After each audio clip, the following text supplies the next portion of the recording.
thoracic chamber. Lungs are situated in an airtight chamber called as thoracic chamber, so that any change in a thoracic volume will be reflected in the pulmonary volume. कहने का मतलब ये है कि lungs जिस जगह पे situated होते हैं उसको बोलते हैं thoracic chamber, और thoracic chamber होता है एयरटाइट.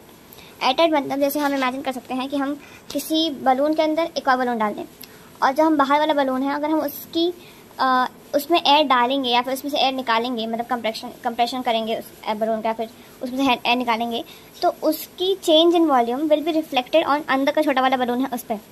तो दोनों पे मतलब अगर एयरटाइट कोई चीज़ है और उसमें कुछ वॉल्यूम चेंज हो रहा है तो उसके अंदर चीज़ है उसमें वॉल्यूम चेंज होगा. तो दैट सेम है थोरासिक वॉल्यूम में. अगर हम कुछ भी चेंज कर रहे हैं, थोरासिक वॉल्यूम की वॉल्यूम बढ़ रही है बाइनी मतलब कुछ करके, और फिर उसकी वॉल्यूम कम हो रही है, तो उससे जो हमारे लंग्स हैं विच आर उसकी पल्मोनरी वॉल्यूम उस पर इफेक्ट पड़ेगा.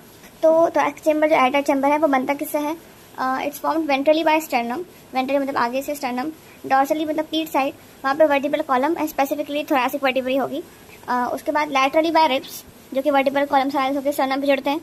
तो ventrally sternum, dorsally vertebral column, laterally by ribs and नीचे से वो डोम शेप डायफ्राम से बंध देते हैं. तो posteriorly by dome shape diaphragm. Such and thoracic arrangement is essential as we can not directly alter the pulmonary volume. मतलब हम डायरेक्टली अपने लंग्स को मतलब लंग्स के पास तो क्या स्मूथ मसल्स होते हैं, मतलब जैसे जो हमारे इंटेस्टाइन्स में होते हैं और लंग्स में, इन सब में स्मूथ मसल हो गए. तो ये they are not voluntary in nature. तो हम उससे खुद से कंट्रोल नहीं कर सकते कि हम लंग्स को बोल रहे हैं कि कॉन्टैक्ट हो जाओ और इंस्पिरेशन लेना, तो वो हम नहीं कर सकते. इसलिए हमें ऐसा अरेंजमेंट चाहिए होता है ताकि हम कुछ खुद से कंट्रोल करके थोड़ा बहुत, मतलब तुम्हारी बॉडी का थोड़ा बहुत कंट्रोल हो इस पर. जैसे कि ऐसी कोई मसल जो कॉन्टैक्ट एंड रिलैक्स कर पा रही हूँ, मतलब जो रिब्स के बीच में इंटरकोर्सल मसल जो हम आगे पढ़ेंगे वो एक्चुअली में कॉन्टैक्ट और ये रिलैक्स हो पा रही होती है.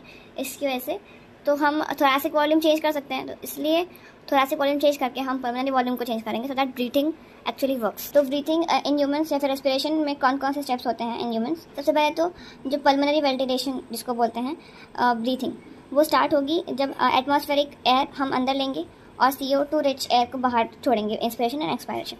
तो सबसे पहले हमने उसको अंदर लिया तो बाय कंडक्टिंग पार्ट वो अंदर आएगी. एंड उसके बाद एल्वेलाई में डिफ्यूजन ऑफ गैसेस होगा across the alveolar membrane. Third होगा transport of the gases through blood. Humans में जनरली ह्यूमंस में ब्लड से ही ट्रांसपोर्ट ऑफ गैसेस होता है. मतलब जब एल्वेलाई ने गैसेस का ट्रांसपोर्ट किया रेड ब्लड सेल्स अब पूरे बॉडी में जाएंगे और जिस टिश्यू में भी ज़रूरत होगी वहाँ पे फिर एक डिफ्यूजन होगा. तो diffusion of O2 and CO2 between blood and tissues. उसके बाद जो O2 एंड CO2 हमें मतलब O2 हमें जो मिली है और CO2 रिलीज़ करेंगे टिश्यूज़. तो O2 से वो ब्रेक डाउन करेंगे जो भी इसके पास न्यूट्रिएंट्स हैं तो दैट टू मेक एनर्जी. जिसे बोलेंगे कैटाबॉलिक रिएक्शंस. तो they utilise O2 for catabolic reaction and